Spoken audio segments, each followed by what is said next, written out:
नमस्कार शेळी पालक मित्रांनो, आपण जो व्हिडिओमध्ये हा मेल पाहत आहात तो फॉर सेल आहे, विक्रीसाठी आहे।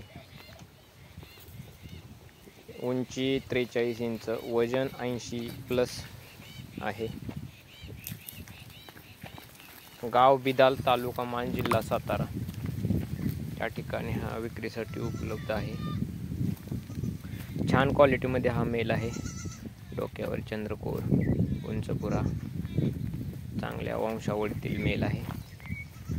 ईदसाठी किंवा ब्रीडिंगसाठी हा मेल देणे आहे। दिलेल्या मोबाईल नंबरवर अधिक माहिती कॉल करून घेऊ शकता। धन्यवाद।